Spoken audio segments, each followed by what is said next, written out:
Good evening, and welcome to a quiet moment of reflection, a gentle space where the day's concerns can drift away, allowing us to journey into a story from the past.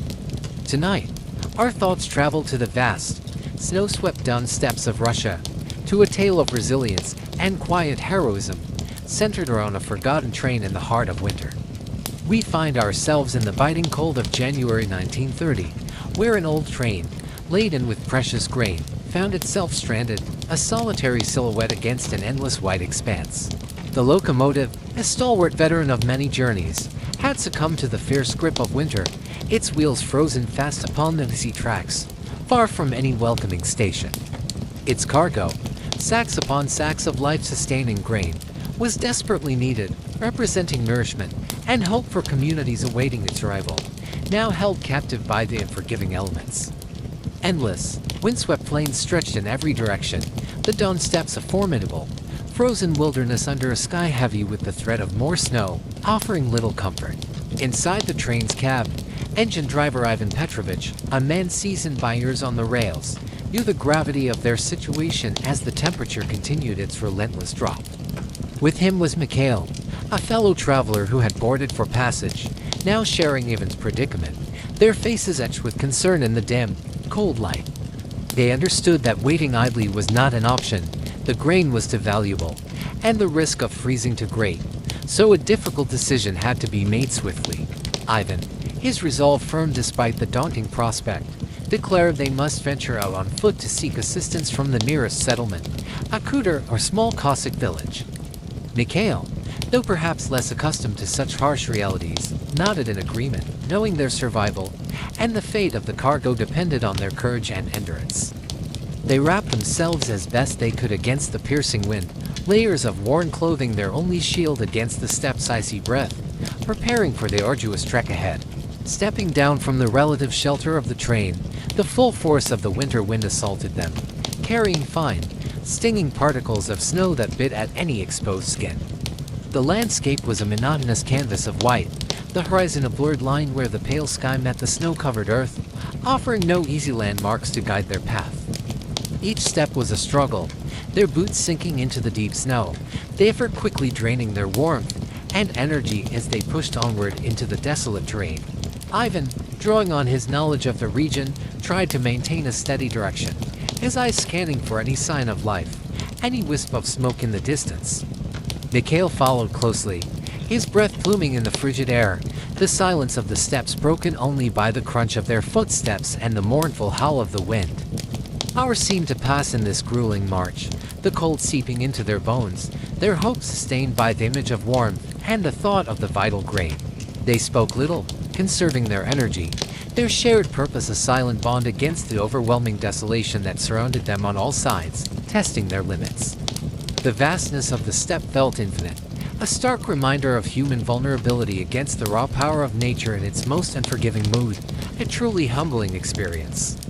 Just as their strength began to wane and despair threatened to creep in, Ivan spotted a faint smudge on the horizon, a dark shape that could signify human habitation. This glimmer of hope spurred them on, lending new energy to their weary limbs, their hearts quickening with the possibility of reaching shelter and finding the help they so desperately needed. As they drew nearer, the smudge resolved into the outlines of simple wooden houses, with thin tendrils of smoke rising from chimneys, a most welcome and beautiful sight. They had reached a small kuder, a cluster of dwellings hunkered down against the winter, its inhabitants accustomed to the harshness of life on the open steppe. Exhausted but relieved, Ivan and Mikhail approached the first house, knocking on the sturdy wooden door, their frosted breath hanging in the air as they waited anxiously. The door creaked open to reveal a woman, her face weathered by the sun and wind, her eyes kind yet discerning. This was Sofia, a resilient peasant woman. Ivan quickly explained their plight, the stranded train, the vital cargo of grain, their desperate need for assistance to save it from the encroaching winter. Sofia listened intently, her expression thoughtful, understanding immediately the importance of the grain and the urgency of their situation in these difficult times.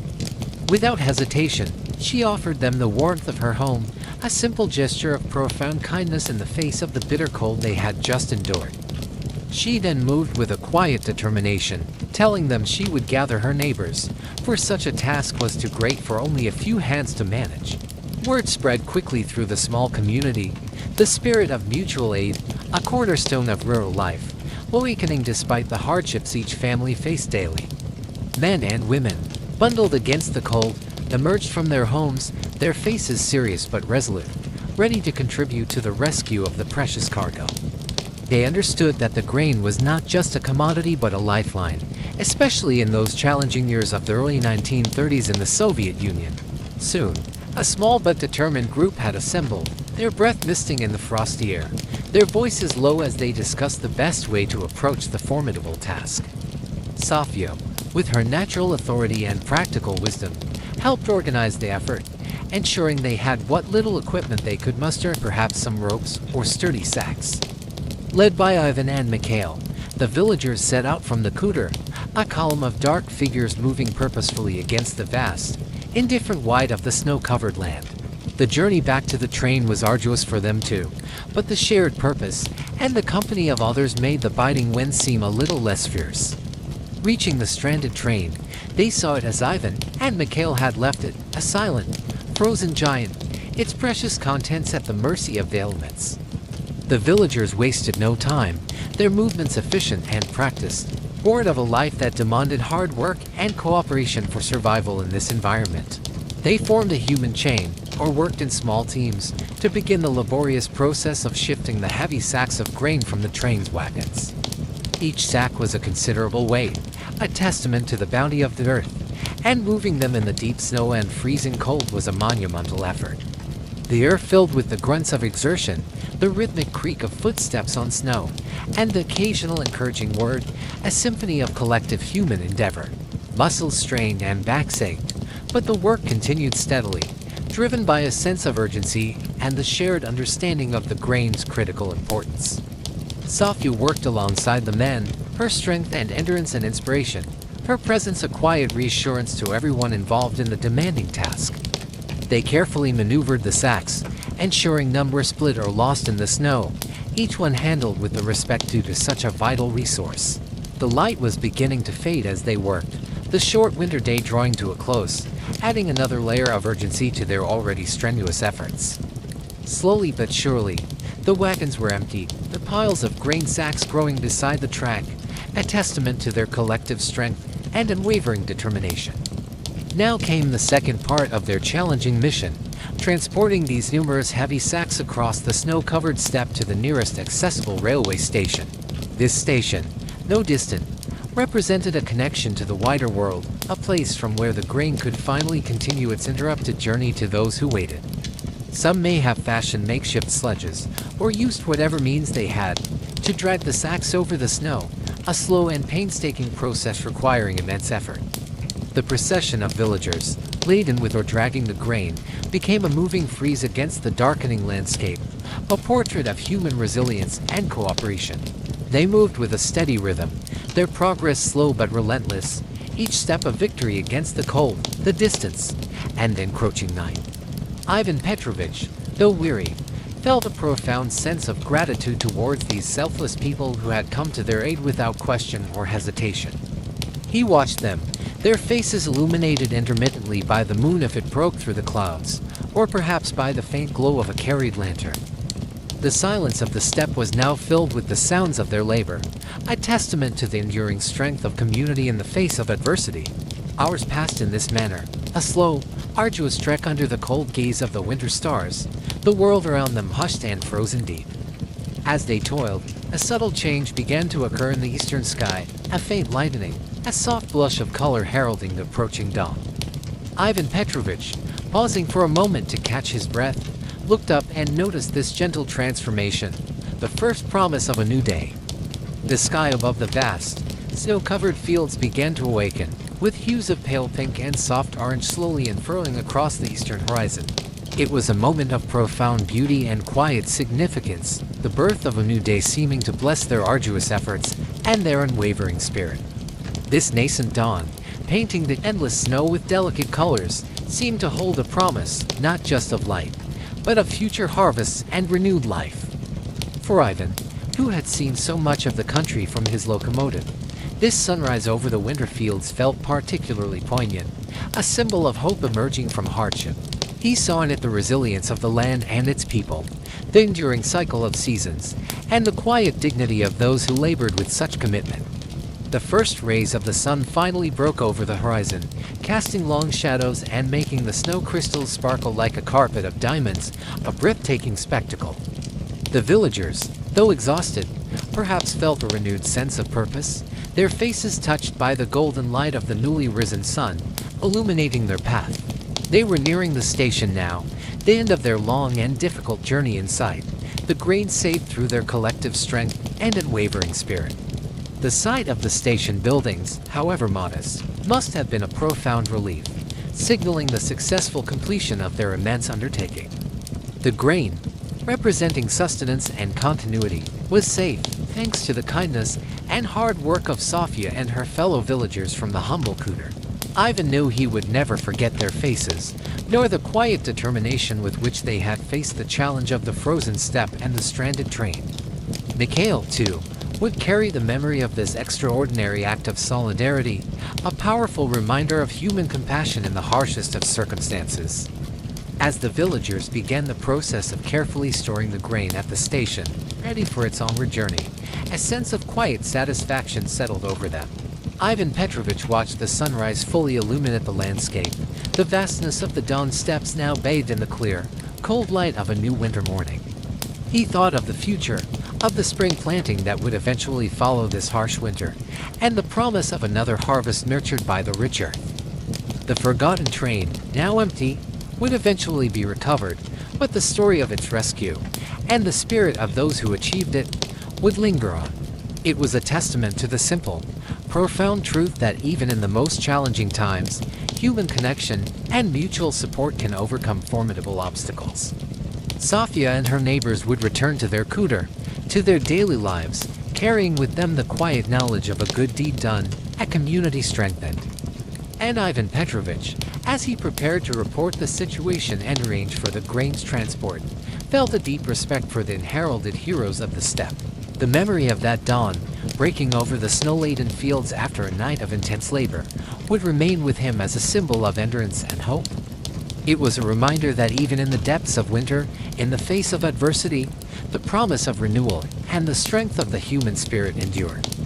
This quiet episode, a small drama played out on the vast stage of the Russian plains, speaks volumes about courage, community, and the value of shared effort. The train, once forgotten in the snow, became a catalyst for an unforgettable display of human kindness and resilience against the formidable power of nature. The precious grain, saved by their collective toil, would go on to nourish bodies and perhaps inspire stories of this remarkable winter rescue. And so, the tale of the forgotten train and the brave people of the Don Steppe serves as a gentle reminder of the quiet acts of heroism that often go unseen. It speaks of a time when neighbors relied on one another, when the bonds of community were strong enough to face down even the harshest of winters. Let this story be a soft echo as you drift towards sleep, a reminder of the enduring strength found in shared purpose and simple human goodness. May your own rest be peaceful, and your dreams be filled with the quiet beauty of a steppe sunrise, promising warmth and renewal after a long night.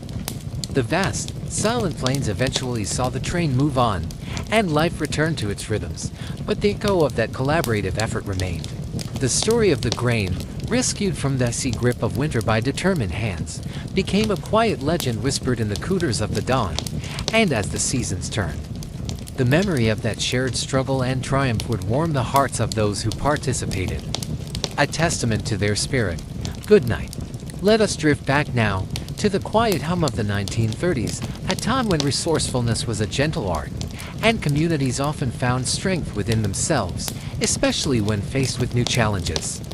Tonight, we journey to a fictional small town nestled in a valley, a place called Untold, to see how its people, touched by changing times, began to craft the very tools that shaped their daily lives.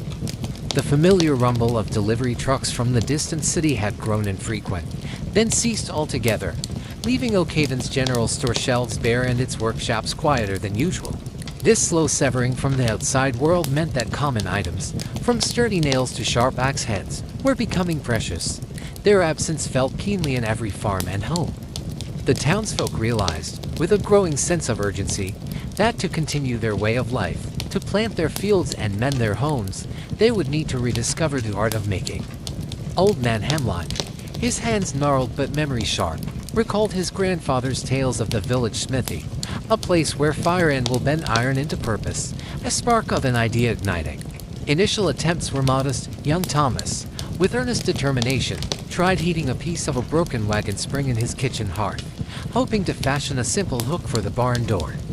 The materials they had were humble scraps, discarded plow parts, old lengths of pipe, and pieces of metal salvaged from forgotten corners, each holding the potential for a new beginning. The first sounds were tentative, the uneven clang of a repurposed hammer on reluctantly yielding metal, echoing through the still afternoons with a mix of hope and effort. It quickly became apparent that enthusiasm alone was not enough. A deeper knowledge of metal, of fire, of shaping and strengthening, was missing from their collective hands and minds. Someone remembered a dusty crate of books left in the old schoolhouse, and within it, they found a slim volume on blacksmithing, its pages yellowed but its diagrams clear and inviting. The book spoke of forges built from stone and clay, of bellows that breathed life into embers, and the ancient dance between the smith, the hammer, and the glowing heart of the metal. They learned about different types of iron and steel, how some were soft and malleable, while others could be hardened to hold a keen, enduring edge for cutting or striking. Understanding the critical role of heat became paramount. How too little left the metal stubborn, and too much could weaken it, turning potential strength into brittle fragility.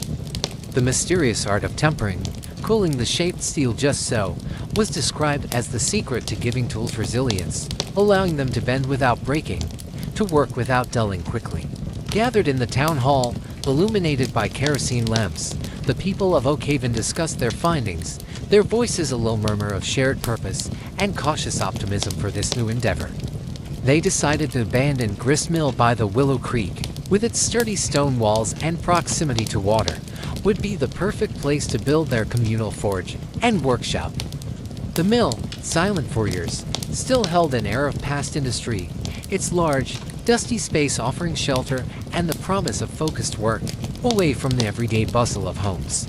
Men and women worked together, clearing cobwebs and debris, patching the roof with salvaged timbers, and reinforcing the floor where the heavy anvil would eventually stand.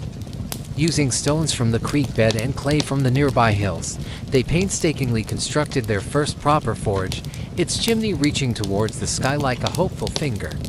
A local carpenter, Mr.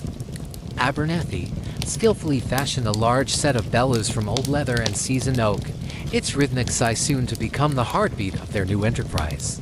The first fire in the community forge was a momentous occasion, the crackling flames casting dancing shadows on expectant faces, the scent of burning coal a new perfume of progress. They organized scrap drives, children eagerly searching for discarded metal, every rusty bolt or broken hinge now seen not as waste, but as precious raw material for their future tools. Learning to heat the metal to the correct cherry red or bright yellow glow was a skill acquired through patient observation and many attempts, guided by the old book's wisdom. Their first collective project was a simple nail, a small but essential item. Watching a bar of iron slowly yield and take shape under the hammer was a profound lesson in transformation. The rhythmic clang of the hammer on the anvil, the hiss of hot metal plunged into the quenching tub, the focused silence of concentration, these became the sounds of Oak Haven's renewal. Achieving consistent shapes and sizes was a significant challenge, requiring a keen eye, a steady hand, and an intuitive understanding of how the metal moved and cooled. There were early failures, of course, tools that cracked during quenching, edges that wouldn't hold, shapes that were clumsy, but each mistake became a teacher, refining their technique. Then came the day when young Thomas, his face smudged with soot but beaming with pride, presented a perfectly formed, well-tempered chisel, its edge gleaming and true. A quiet wave of satisfaction rippled through the onlookers. It was more than just a chisel. It was proof of their capability, a testament to their shared learning and persistence. With spring planting approaching, their focus naturally turned to agricultural implements, the tools that would feed their families and sustain their community through the coming seasons. They studied the worn-out plowshares they had, discussing improvements, how a slight change in curve or thickness might make turning dirt a little easier for man and beast. Forging a new plowshare was an arduous task, involving heating and hammering a substantial piece of steel, gradually drawing it out and shaping its complex, vital curves. The critical moment of quenching the shaped plowshare in water or oil was always tense, the sudden cooling locking in the hardness that would allow it to slice through soil. Then came the careful tempering, reheating the hardened steel gently to reduce brittleness, achieving that perfect balance of toughness and durability vital for ground engaging tools. When the first Oakhven-made plowshare was hitched to a mule and bit cleanly into the rich earth, a cheer went up, a sound of pure joy and collective triumph over circumstance. This success spurred them on. Soon, U-hoe heads, sharp and light, and sturdy rake tines were emerging from the forge, replacing worn-out implements across the valley's farms. The work was demanding, requiring strength and stamina, but there was a deep satisfaction in the repetitive, skillful motions that transformed raw material into objects of tangible use. Old Man Hemlock, his early memories now guiding his hands, naturally became the village smith, his quiet expertise and patient instruction invaluable to the eager learners. Knowledge was shared freely. Those who mastered a particular technique would demonstrate it to others, fostering a spirit of cooperation rather than competition in the workshop. Even the older children began to spend time at the forge, not merely watching, but learning to pump the bellows, to hold the tines, their young eyes absorbing the ancient craft. The need for woodworking tools was also pressing, for repairing buildings, crafting furniture, and making handles for the metal tools emerging from the forge's fiery breath. Soon, they were crafting sturdy chisels with finely honed edges, and plain blades that could shade whisper-thin curls from seasoned timber, essential for skilled carpentry. These tools required great precision in their making, particularly in achieving the correct hardness and angle of the cutting edges, a testament to their rapidly advancing skills. Hammers of various weights and shapes, along with wooden mallets for more delicate work, were also produced, each tailored to specific tasks within their growing repertoire. The challenge of repairing existing machinery, like the old water pump or the grist mill's own gears, spurred them to think about creating basic repair tools, like wrenches. Someone ingeniously adapted an old hand-crank drill press, salvaged from a derelict workshop, allowing them to make more precise holes in metal than by punching alone. They learned to use salvaged gears and shafts from broken farm equipment, piecing them together with remarkable ingenuity to create simple, effective labor-saving devices within the workshop. The concept of jigs and fixtures, simple guides to hold pieces of metal in place for consistent shaping or drilling, was developed, improving both speed and accuracy of their work. For some smaller, more complex parts, they began experimenting with simple casting, a technology that felt like true alchemy, turning molten metal into new forms. Molds were carefully carved from dense wood for simpler shapes, or painstakingly formed from tightly packed, damp sand for more intricate components, a delicate and precise art. A separate, smaller furnace was built to melt down brass, bronze, and softer iron scraps, the glowing liquid carefully poured into the waiting, expectant molds. Handling the crucible of molten metal, its surface shimmering with intense heat, required immense care, steady hands, and a deep respect for the forces at play. After the metal cooled and solidified within the molds, the rough castings were broken free, then meticulously filed and ground to their finished, functional shapes. The forge also began to produce tools for the home, sharp kitchen knives that made food preparation easier, and sturdy iron skillets that distributed heat evenly on the hearth. The careful, patient work of grinding and honing edges on whetstones, bringing tools to a razor sharpness, became a meditative task, often performed in the quieter evening hours. Sometimes, a smith would add a small decorative twist to a handle or a subtle flourish to a hinge, a quiet mark of pride in their craftsmanship and the beauty of utility. The old mill, once silent and decaying, now pulsed with activity from dawn till dusk, a vibrant hub of creation and a symbol of Oakhven's resilient spirit. The air on it carried a unique blend of scents, the sharp tang of coal smoke, the metallic aroma of hot iron, the faint smell of quenching oil, and damp earth. A newfound confidence settled upon the people of Oakhaven.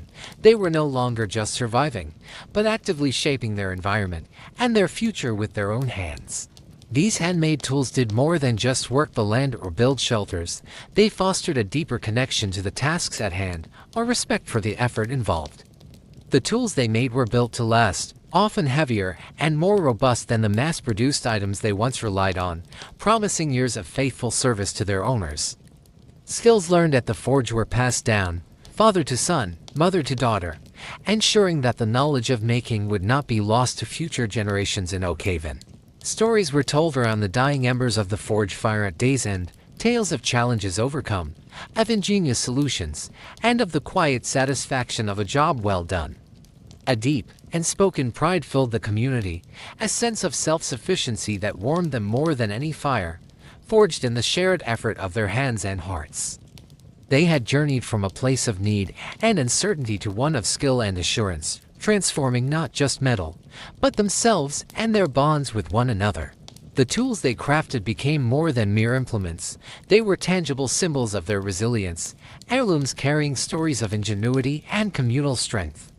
Many of these tools, passed from one generation to the next, would continue to serve the families of Oakhaven, each scratch and patina a testament to their enduring legacy. And so, as the stars began to appear over the quiet valley, Oakhaven rested, its people content in the knowledge that they could meet challenges with creativity and shared endeavor. The gentle echo of the last hammerfall faded, leaving behind a legacy not just of tools, but of the enduring human spirit's capacity to learn, adapt, and create. May their story remind us of the quiet power within our own hands and communities, and the lasting beauty found in making something useful and enduring with care. Hello there, and welcome to a quiet moment of reflection as we journey together into a story of the land, of human endeavor, and the enduring spirit of community. Tonight, our tale unfolds across fertile fields, where the promise of a new season meets the dedication of hardworking souls, specifically focusing on a farmer named Andriy and his wife Maria. We'll explore their experience during a pivotal time, a struggle for the harvest, where new tools and old challenges shaped their days, and neighborly bonds proved stronger than any difficulty. As the last traces of winter reluctantly gave way, a fresh, earthy scent filled the air, heralding the crucial planting season on the vast collective farm where Andriy and Maria lived. This year held a special excitement, a tangible buzz of anticipation, for the farm had recently acquired a brand new tractor, a gleaming symbol of progress and efficiency. Andriy, a man whose hands knew the language of the soil, felt a surge of optimism. This machine promised to ease the back-breaking labor and quicken the pace of their work. Maria, his steadfast wife, shared his hope, her gaze often drifting towards the fields, imagining the neat furrows the new tractor would soon carve into the waiting earth. They often spoke in hushed, hopeful tones in the evenings, planning how the increased speed of plowing would allow them to cultivate even more land for the coming crops. The new tractor was indeed a marvel, painted a robust, cheerful color, its engine humming a powerful song that echoed across their awakening landscape, a sound of newfound capability. It was designed to be 10% faster than the older models, a significant improvement that could mean the difference between a timely planting and a race against changing weather. Andriy had spent hours familiarizing himself with its controls, his touch gentle yet firm, understanding the responsibility that came with operating such a valuable piece of equipment. Maria would often bring him his midday meal out in the fields, watching with quiet pride as he skillfully maneuvered the machine, the dark soil turning over in perfect ribbons. For the first few days of plowing, everything went smoothly, the tractor effortlessly gliding through the earth, confirming their hopes and fueling their dreams of an abundant yield. The air, however, soon grew heavy with moisture, and the skies, once a clear, hopeful blue, began to weep, first with gentle showers, then with a more persistent, soaking rain. This spring, it seemed, was determined to be an unusually wet one, transforming the firm ground into a soft, yielding expanse that clung stubbornly to boots and wheels. The optimistic hum of the tractor began to sound a little more strained as Andriy navigated increasingly sodden fields, his brow furrowed with a growing concern. He knew the importance of timing. The winter wheat seeds needed to be sown before the window of opportunity closed, But the relentless downpour was a formidable adversary. Maria watched from their small cottage, her heart sinking a little with each fresh deluge, the rhythmic drumming on the roof a constant reminder of the challenge they faced. The rich, dark earth, usually so welcoming to the plow, had become a treacherous quagmire, its embrace now a sticky trap rather than a fertile bed for seeds. Andrew pushed the tractor onward, his skill tested to its limits, the powerful engine groaning as it fought against the sucking mud that seemed to reach up and grasp the wheels. He tried to find firmer patches, to steer clear of the worst of the mire, but the rain had been impartial in its soaking, leaving little solid ground to navigate. One afternoon, as a particularly heavy squall swept across the plains, the inevitable happened. The tractor's wheels spun uselessly, digging themselves deeper into the clinging muck. The machine, once a symbol of power and progress, now sat immobilized, its bright paint splattered with mud, a silent testament to nature's overwhelming force. Andrew climbed down, his boots sinking deep into the mire, a feeling of frustration and helplessness washing over him as he surveyed the scene, the rain still falling steadily. Maria, who had seen the tractor come to a halt from afar, quickly bundled herself against the weather and trudged out to join him, her presence a quiet comfort. They stood together for a moment, the vast, rain-swept fields stretching around them, the silence broken only by the wind and the distant lowing of cattle. It was clear that their own strength, and even the tractor's power, would not be enough to free the machine from the earth's tenacious grip. They would need help. The thought of asking neighbors for assistance was natural in their close-knit community, where mutual support was not just a courtesy but a way of life, a shared understanding. Word quickly spread through the small village that Andrew's new tractor was bogged down, a piece of news that resonated with everyone who understood the urgency of the season. Soon, a small group of neighbors, their faces etched with concern and a readiness to help, began to make their way towards the stranded machine, carrying sturdy shovels and lengths of rope. Among them were seasoned farmers who had faced countless such challenges, their experience a valuable asset in this muddy predicament, their presence a balm to Andrew's spirits. They arrived not with judgment or criticism, but with a quiet determination, their movements efficient and purposeful as they assessed the situation under the gray, weeping sky. This was the essence of their collective existence. When one faltered, others stepped in, sharing the burden, knowing that the success of one was intertwined with the well-being of all. Some of the men began to dig carefully around the deeply embedded wheels, their shovels slicing into the heavy mud, trying to create space and reduce the suction. Others brought forth a team of strong, patient horses, their breath misting in the cool, damp air, creatures of the land whose power was ancient and reliable.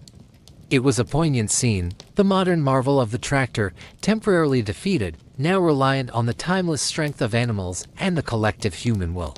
Ropes were carefully secured, linking the horses to the front of the tractor, their harnesses creaking as they took up the slack, ready for the coordinated effort.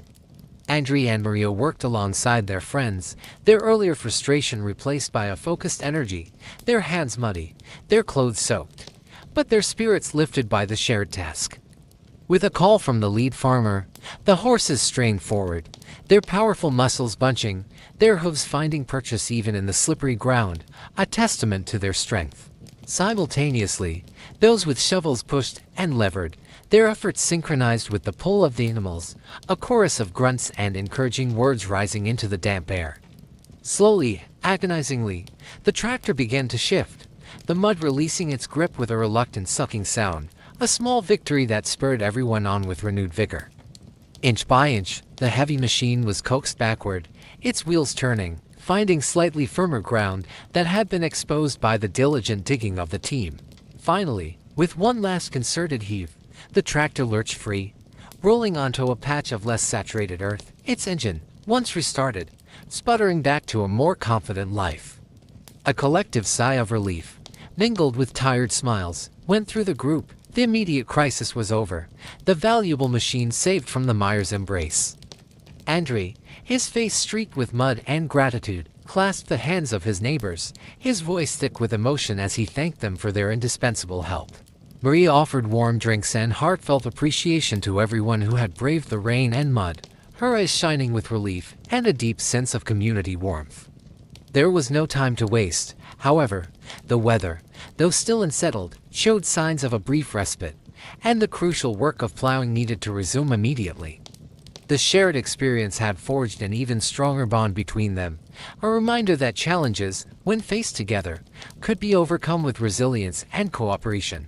With renewed determination, Andrew climbed back onto the tractor, its engine now running smoothly, its wheels now more carefully guided across the damp but manageable soil. He worked with a focused intensity, making the most of the improved conditions, the memory of the recent struggle fueling his resolve to complete the task at hand. The fields, though still soft, seemed to yield more willingly now, as if acknowledging the perseverance of the farmers and the spirit of their collective effort. Maria continued her support, ensuring Andrew had what he needed, her presence a steady encouragement as the days of plowing turned into long, productive hours. The image of neighbors and horses pulling together remained vivid in their minds, a symbol of how old ways and new determination could work in harmony for a common goal. As the days turned into weeks, the sun began to assert its warmth more consistently, drying the land and coaxing the newly sown winter wheat seeds to life. Tiny green shoots emerged from the dark soil, a fragile promise of the bounty to come, nurtured by the timely planting that their combined efforts had made possible. The fields, once a scene of struggle, transformed into a vibrant carpet of green, stretching towards the horizon, a testament to their hard work and resilience. Andrew and Maria watched the crop grow with a quiet satisfaction, their hearts lighter, knowing that their perseverance had paid off despite the early setbacks. The summer months passed in a rhythm of careful tending and hopeful observation, each day bringing the wheat closer to its golden maturity, the heads growing plump and heavy. When autumn arrived, painting the landscape in hues of gold and russet, it was clear that the harvest would be a good one, a truly rewarding outcome. The winter wheat stood tall and abundant, its grains full and healthy, promising a yield that was indeed richer than the previous year, a cause for celebration. The very tractor that had been mired in mud now played a crucial role in bringing in this bountiful harvest, its engine a song of triumph across the golden fields. Andrew operated it with a profound sense of accomplishment, the memory of the community's help adding a deeper layer of meaning to the season's success. Maria, working alongside others to gather the sheaves, felt a deep contentment, the sight of the plentiful grain a tangible reward for their shared faith and labor. The struggle for the harvest had been won, not just by new technology, but by the unwavering human spirit and the strength found in standing together against adversity. The grains were safely stored, a comforting assurance against the coming winter, a symbol of sustenance earned through diligence and communal support. Andrew and Maria, looking out over their now resting fields, felt a profound connection to the land, to their neighbors, and to the timeless cycle of sowing and reaping. Their story, like the turning of the seasons, spoke of challenges met, of help given freely, and of the quiet joy found in the fruits of honest, shared labor. And so, under the calm of the evening sky, the fields lay peaceful, holding the memory of the year's efforts and the quiet promise of future seasons yet to come. Hello there, and a very gentle welcome to our quiet haven this evening, as the world outside softens its voice and prepares for rest, inviting us to journey into a story from the past. Tonight we travel back to the spring of 1930 to explore a heartwarming tale about a young cinema assistant named Lisa, a discarded film reel, and the unexpected magic she brought to her small village, revealing the profound power of shared laughter. Our story begins with Lisa, a bright young woman full of quiet dreams, working diligently at the town's only cinema, a place that for her held all the enchantment of the burgeoning world of moving pictures. She wasn't a star, nor a director, but a humble assistant, whose tasks involved sweeping floors and rewinding films. Yet this proximity to the reels and projectors felt like being close to the very source of wonder. The cinema itself was a modest palace of dreams for the townsfolk, its velvet seats and ornate posters promising escape and adventure with every flicker of the projector's bright, hopeful beam. Lisa often found herself in the projection booth, a small, warm room filled with the rhythmic whirring of machines and the distinct, slightly acrid scent of celluloid, a scent she associated with pure excitement. One crisp spring morning, while tidying a seldom-used storage closet filled with dusty canisters and forgotten promotional materials, her hand brushed against an unusually battered and labeled film tin, tucked away in a dark corner. Later that afternoon, during a lull in her duties, she cautiously threaded the loose end of the film onto a small, hand-cranked editing viewer. Its tiny screen ready to reveal the secrets held within the celluloid. The film strip was indeed in poor condition. As she had suspected, it was speckled with scratches, and the sprocket holes were slightly damaged, explaining why it had been marked internally as defective and unusable. Yet, as she slowly turned the crank, through all the visual imperfections and intermittent jumps, flickered the unmistakable scenes of a silent comedy, imbued with a surprising and utterly captivating charm. Wonderfully expressive actors, their faces painted for the silent screen's dramatic needs, tumbled through a series of hilarious mishaps and delightful misunderstandings with an infectious, almost balletic energy. There were classic gags involving mistaken identities that led to uproarious confusion, gravity-defying chases through busy city streets, and perhaps even an errant custard pie finding its mark with comedic precision. Lisa, alone in the quiet room with the flickering images, found a smile spreading across her face, which soon turned into a soft, unrestrained chuckle at the timeless antics unfolding before her eyes. The film was undoubtedly too damaged, its narrative flow too inconsistent with the breaks and blemishes, to ever be shown to the paying audiences of the town cinema who expected a polished presentation. However, the thought of all this inherent joy, this simple, pure fun remaining unseen, locked away on a forgotten shelf, struck Lisa as a small but poignant sadness, a waste of good laughter. Her mind immediately drifted to her own small, somewhat isolated village nestled a few miles away. A place where such carefree laughter and novel entertainment were rare and deeply cherished commodity. As among the hard-working residents, it turned out the cinema, maintaining its reputation, regularly discarded film segments deemed too flawed for its discerning urban patrons. Lisa discovered a small cache of these rejected comedy shorts, brief, scratched, yet containing moments of pure hilarity, and she carefully salvaged these precious strips, envisioning how they might be strung together for a unique, if rustic, presentation. With these precious, imperfect reels clutched like treasure, she reached out to a few trusted friends back in her village, her voice animated as she described the film's wonderfully funny scenes and the joy they contained. Her friends, their imagination sparked by Liz's infectious enthusiasm and the exciting prospect of such novel entertainment, readily agreed to help her organize a truly special event for their community. Together, with a shared sense of purpose and a touch of conspiratorial excitement, they began to meticulously plan a secret cinematic treat for their unsuspecting fellow villagers. A night of unexpected delight.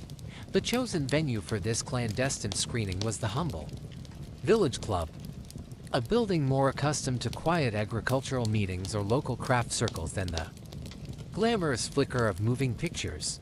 This community hub was a simple, unadorned wooden structure, its floorboards worn smooth by generations of village life, with a small, slightly raised platform at one end that would serve as their stage. Preparations began in earnest. They managed to borrow an old, somewhat temperamental projector from a sympathetic acquaintance, its lens perhaps a little cloudy but still capable of casting its magical light. A large white bedsheet, freshly laundered by Liz's mother until it was crisp and spotless, was carefully stretched and hung across the back wall, transforming into a surprisingly effective makeshift screen. News of the impending event, whispered from one person to another, spread through the close-knit village like a gentle spring breeze of a picture show. Something utterly new and wonderfully exciting was coming. Villagers, both young and old, from the oldest grandparent to the smallest child, felt a growing buzz of curiosity and pleasant anticipation for this entertainment, a glimpse of the distant, bustling city. Lisa, her heart aflutter with a mixture of nervous apprehension and hopeful excitement, carefully transported the precious film canisters to the village, cradling them as if they were made of spun glass. As dusk began to settle on that particular spring evening, painting the sky in soft hues of lavender and rose, the air grew cooler, carrying the familiar, comforting scent of damp earth and distant wood smoke. One by one, families emerged from their cottages, making their way along the familiar paths towards the village club, their faces illuminated by the soft, warm glow of handheld lanterns, and eager smiles. They filled the rough wooden benches inside the club, their quiet chatter a low, expectant murmur, a collective hum of shared curiosity for what the evening held in store for them. Lisa, feeling a pleasant weight of responsibility for the evening's success, moved around quietly, checking the projector one last time with her friends, ensuring every detail was as ready as it could be. Finally, the much-anticipated moment arrived. The oil lamps that usually lit the club were carefully dimmed, plunging the room into a hushed, expectant darkness, thick with unspoken excitement. With a distinct whirring sound and a series of satisfying clicks, the old projector, coaxed into action by a hopeful hand, sprang to life, casting a dancing, somewhat unsteady beam of light towards the white sheet. The first flickering images began to appear on the makeshift screen, grainy, perhaps a little jumpy from the film's imperfections, but undeniably magical to the assembled audience.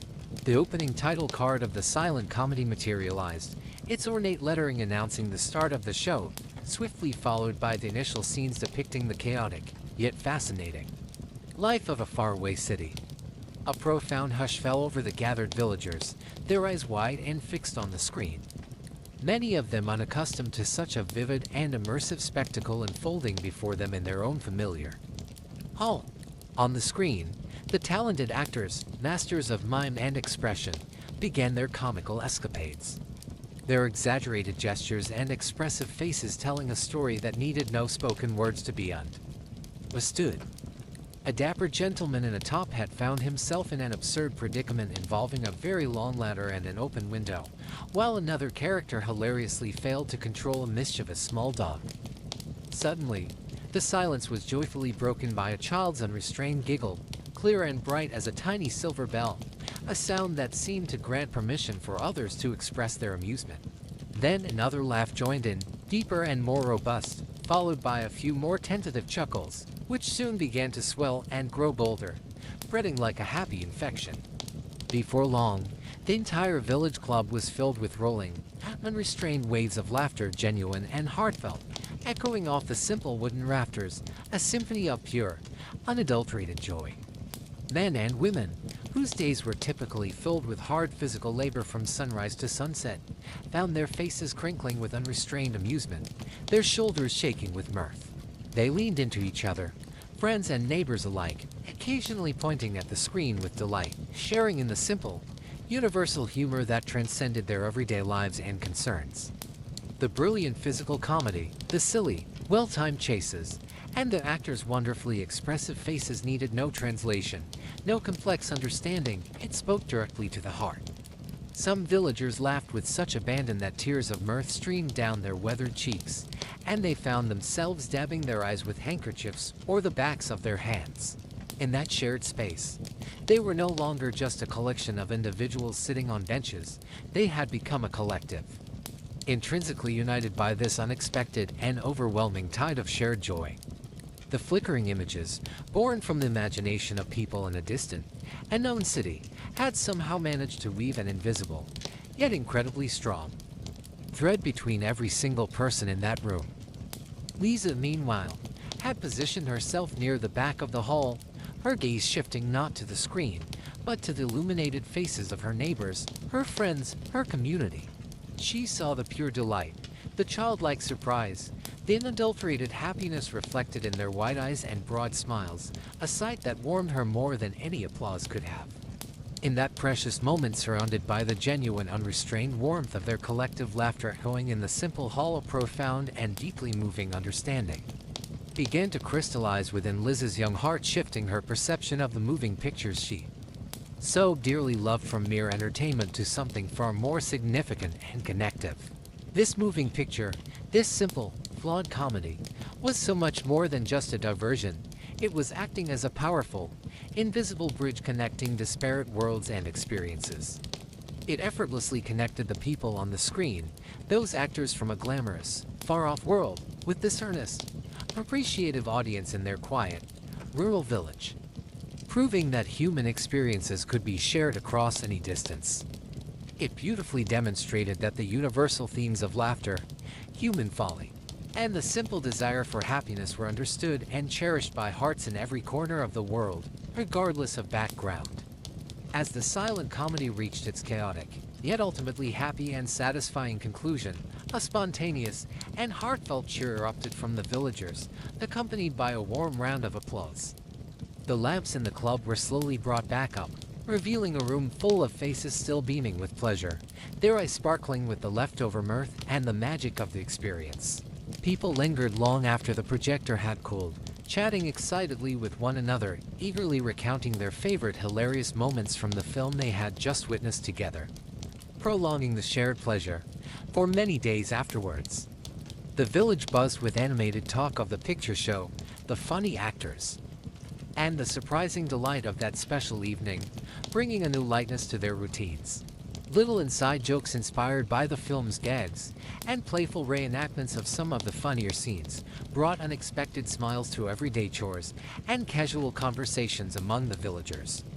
Lisa felt a quiet, deep satisfaction, a profound warmth that spread through her entire being like the gentle rays of the spring sunshine, a feeling of having created something truly good.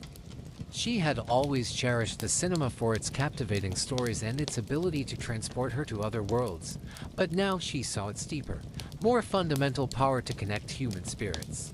This was, after all, the era when cinema was still a relatively new marvel, a true source of wonder and excitement, especially for many remote communities yet untouched by its full influence. Each flickering reel of film that traveled to a new town or a distant village brought with it tantalizing glimpses of other lives, other possibilities, broadening horizons one frame at a time. With the simplest of tools, a few segments of faulty film, a borrowed old projector, and a clean white sheet, profound and lasting human connection had been forged that night. For young Lisa, this unexpectedly successful and joyous experience planted a significant seed in her mind, a burgeoning belief in the powerful, unifying spirit inherent in the art of shared stories. She came to understand with a new clarity that cinema wasn't just about escaping the confines of everyday reality, but also about enriching it immeasurably through the power of shared emotion and experience. The talented actors in that faraway city, meticulously performing their comedic routines for the camera, likely never knew the immense joy and laughter they brought to that small, appreciative village that spring night. It was, in the grand scheme of things, just a single, fleeting evening in the early spring of 1930, a small, almost insignificant event in a vast and rapidly changing world. Yet, the resonant echoes of that collective laughter, the comforting warmth of that deeply felt shared experience, would undoubtedly linger in the memories of the villagers for a long time to come. A discarded collection of film strips, deemed imperfect and unworthy by professionals, had miraculously delivered a perfect, unforgettable moment of communal happiness and pure, unbridled delight.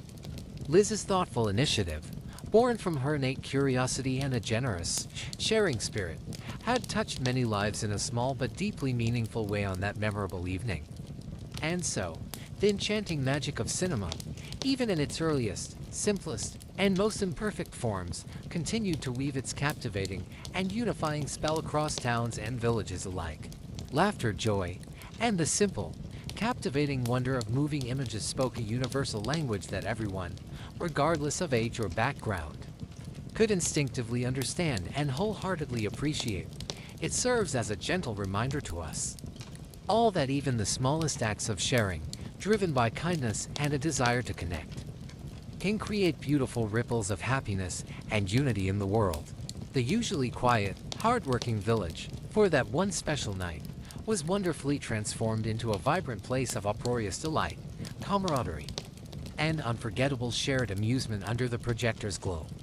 Lisa, her heart full, perhaps found herself dreaming of more such evenings, more films to share, more opportunities to bring people together through the magic beam of the projector.